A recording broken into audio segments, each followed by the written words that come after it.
Hola, esto es Psicología en 5 minutos, yo soy el licenciado Germán Barrios. Hoy en modo profe, este video es a pedido de uno de mis suscriptores que me dijo que su gran dificultad era dar exámenes orales. ¿Sí?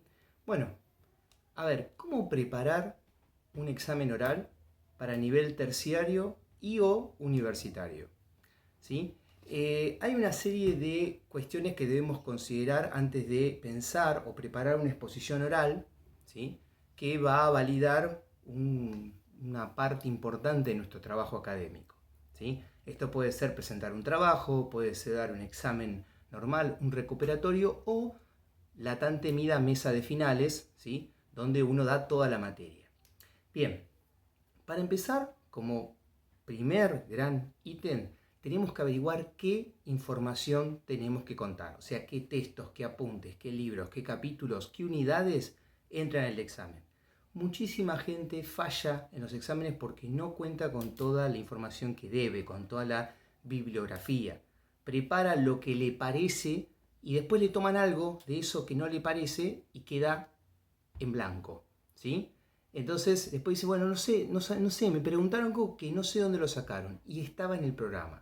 Si toda materia tiene un programa, puede ser una carilla, puede ser 20 hojas, pero tienen un programa que es el que presentan en la institución educativa, donde detallan los temas y las unidades de la cursada.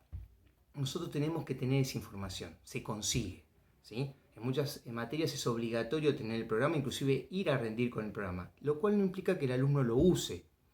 Bien, nosotros vamos a fijarnos qué unidades, qué temas entran en el programa, como esencial, ¿sí? Para que no nos sorprendan. Segundo, tenemos que averiguar si la modalidad de examen oral que vamos a dar permite algún tipo de soporte. Podemos llevar cuadros sinópticos, podemos llevar PowerPoint, algún tipo de soporte audiovisual, un video, una presentación, algo. O, lo más usual, solo podemos utilizar nuestros medios comunicacionales, solo podemos hablar, ¿sí? En el caso que solo tengamos como recurso nuestra capacidad de comunicación, vamos a trabajar fuertemente en qué vamos a decir en ese examen final, ¿sí? Y acá no es una cuestión de dotes naturales, o sea, aquel que tiene mucha más parla, mucho más chamullo, mucho más recursos lingüísticos, entonces va a rendir mejor. Después de 20 años literales de tomar exámenes orales uno, y escritos, uno se da cuenta muy rápidamente si el alumno sabe o no sabe, ¿sí? Y no evalúa tanto la facilidad de palabra del alumno, sino cuál es su registro de lectura. O sea, leyó o no leyó, entendió o no entendió, tiene los conocimientos mínimos para aprobar la materia. Bueno, nosotros vamos a demostrar que tenemos esos conocimientos. Eso es esencial. Para eso, el primer gran consejo es lenguaje técnico. ¿Qué significa esto? Toda materia, es más, todo autor tiene un lenguaje técnico. ¿Sí? Tiene términos que son propios de su libro, de su apunte o de su materia. Nosotros tenemos que subrayar esas palabras, saber qué significan e incluirlas en nuestra exposición, ¿sí? No es lo mismo decir instinto que decir pulsión en psicología, no es lo mismo decir un nombre químico que otro, o nombrar nafta en vez de decir combustible. Digo, cada materia va a tener un lenguaje técnico, va a tener definiciones sobre lo que ellos consideran importante. Y el docente quiere escuchar esas palabras, ¿sí? Necesita escuchar esas palabras. Decir, bueno, a ver, el alumno leyó porque tiene el lenguaje técnico. El alumno adquirió los conocimientos porque tiene el lenguaje técnico y lo usa bien. Entonces nosotros vamos a anotar esas palabritas que son típicas de ese texto, de esa unidad o de esa materia y le vamos a escribir una mínima definición para entenderla y poder usarla correctamente. Si no lo sabemos, lo averiguamos, lo consultamos, lo buscamos en internet. Pero no podemos ir sin saber ese lenguaje, porque vamos a empezar a hablar con nuestras palabras o la otra posibilidad es repetir de memoria. Pero acá hay un problema. Cuando el alumno repite de memoria, se hace muy tedioso para el docente escuchar lo que parece una transcripción del texto. Entonces termina interrumpiéndolo, pidiéndole aclaraciones o haciéndole otra pregunta. Y ahí, el que estudió de memoria tiene mucha facilidad para perder el hilo de lo que iba diciendo y no puede retomarlo. Entonces, no rinde bien, ¿sí? No rinde bien. Sí, bueno, se mató estudiando. Sí, el estudiar de memoria implica un enorme esfuerzo y un rendimiento bajísimo. Acá vamos a tratar de hacer otra cosa. Hay un video en el cual trabajo las técnicas de estudio, en la cual vemos cómo sobrellevar el tema de cómo reemplazar el estudio memorístico, ¿sí? Que uno trae por lo general de los estudios secundarios, estudios medios. Bien, entonces, primero, lenguaje técnico. Una vez que tenemos eso, vamos a preparar nuestra exposición en voz alta. Hay gente que estudia de noche, que estudia en silencio, que estudia escuchando música, que estudia corriendo a la cinta, andando en bicicleta.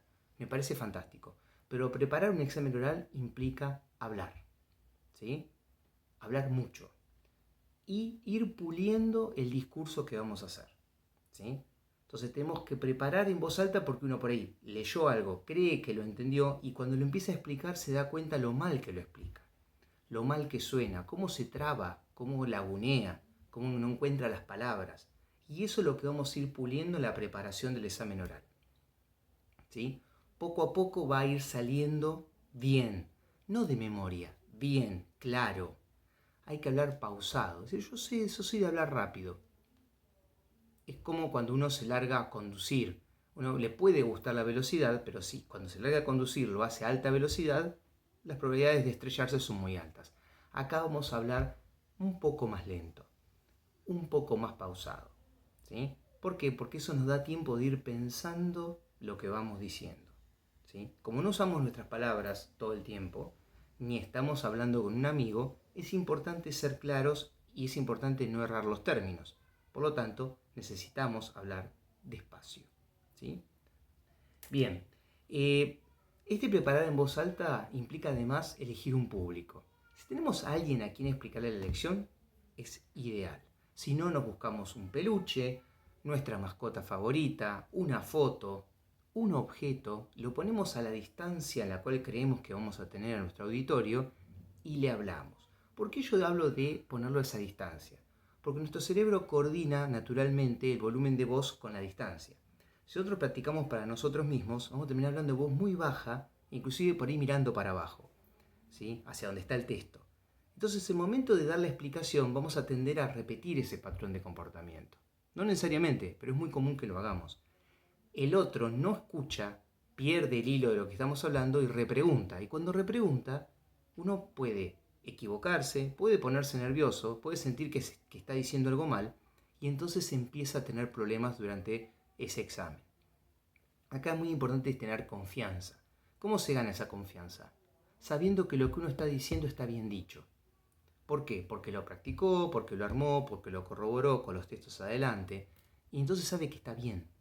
Puede ser un 10, un 9, un 7, pero está bien, ¿sí? Un aprobado muy satisfactoriamente, un excelente, pero vos sabés que está bien. Entonces, eso te da seguridad, ¿sí? Otra cuestión importante es preparar un tema. Por lo general, los docentes que toman examen oral no se niegan a que un alumno elija el tema. ¿Sí? Preparé un tema. Puedes decir, ¿qué tema preparaste? Uno de los temas que se dieron en la cursada, uno de los temas que corresponden a este examen. Si es un examen parcial, el tema lo da la materia. ¿Sí? Es decir, bueno, van a rendir sobre esta unidad. Bueno, entonces preparamos ese tema. Pero si es un examen final, una mesa, y no tiene bolillero, es muy importante que vayamos con un tema preparado. Eso también nos va a dar mucha más confianza y además sabemos que nuestro tema va a salir bien porque lo preparamos bien. Entonces, cuando logremos eso, ya vamos a tener una gran parte del examen oral bien realizado. Porque después el docente no tiene que tomarle a un solo alumno, ni tiene una única tarea que realizar. Por lo tanto, no se va a quedar 2 horas tomándole el mismo, que es una de las grandes pesadillas de los alumnos. También es cierto que el docente no es el enemigo. Nosotros tenemos que preparar el final pensando que nos va a tomar un enemigo, porque eso lo que hace es minar nuestra confianza y baja rendimiento. Si terminamos tan preocupados por con quién vamos a rendir o qué nos va a preguntar que terminamos haciendo un examen muy pobre. Entonces tenemos que preocuparnos por los temas que vamos a preparar y cómo. Elegir el tema es muy importante. Entonces, preparamos un tema, ¿sí? Veremos si podemos, porque por ahí no se puede, pero si preparamos un tema, vamos a elegir un tema central, ¿sí? Ese tema sobre el cual más clases dieron, más importancia dieron, que figuró en los parciales, ¿sí? No el más fácil. Muy común es que el alumno vaya y rinda el más fácil. Entonces, los docentes que toman 5, 10, 20 exámenes seguidos en 2 o 3 días, escuchan 20 veces el comienzo de la misma manera. Eso los predispone mal. ¿Los predispone mal en qué sentido? Cortar y preguntar otra cosa. Y en ese cortar y preguntar otra cosa, puede ser que el alumno falle, se ponga nervioso y cada vez rinda peor. Entonces se convierte en una tortura. Más preguntas, peor respuesta, peor respuesta, peor respuesta, hasta que el docente dice, bueno, me parece que tenés que preparar un poco mejor este parcial o este final. Fracaso. ¿Por qué? ¿Porque ustedes habían estudiado mal? No, porque ustedes habían buscado el punto más fácil y el docente está harto de escuchar el punto más fácil. Entonces vamos a buscar el mejor tema que nos brindar la mejor exposición para dar la mejor impresión a aquel que nos tiene que evaluar, ¿sí? Que es el que pone la nota. O sea, finalmente lo único que quiere es tener una producción brillante y recibir una recompensa por eso y irse contento con el examen finalizado. Entonces, ese tema central, ¿sí? Vamos a fijarnos cómo se dio en clase. Si no tenemos apuntes, los pedimos prestados, los copiamos, de alguna manera los conseguimos. Vemos qué cosas del texto el docente le prestó más atención, en qué hizo más hincapié.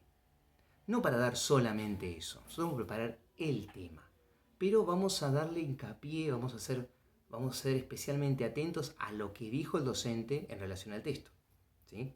O sea, vamos a hablar de ese texto, pero vamos a centrarnos y vamos a dejar bien claro qué fue lo importante de ese texto, que es lo mismo que dijo el docente, ¿sí? Entonces, de esa manera demostramos que no solamente estudiamos, sino que además coincidimos con la importancia que le da los docentes a ese tema, que por algo lo eligieron, es porque es un tema que les gusta, ¿sí? Bien, o porque es muy importante para la materia. Esto en lenguaje técnico, hablando claramente, hablando con voz fuerte, o sea que se escuche, no a los gritos, no en voz muy baja, ¿sí? Y si lo preparamos en casa, este tema va a salir fluido, ¿sí? Una forma de reforzar esto es ver con qué temas el docente los relacionó en el momento de la explicación. Y si no, con qué temas están relacionados dentro de la cursada. ¿En qué unidad están? Unidad 3. Bien. ¿Qué otros temas están en unidad 3? Tal, tal, tal y tal. ¿Que tienen que ver con qué cosas? Campañas en Europa. Bueno, vamos a relacionarlos con las campañas en Europa. ¿Por qué es importante este tema?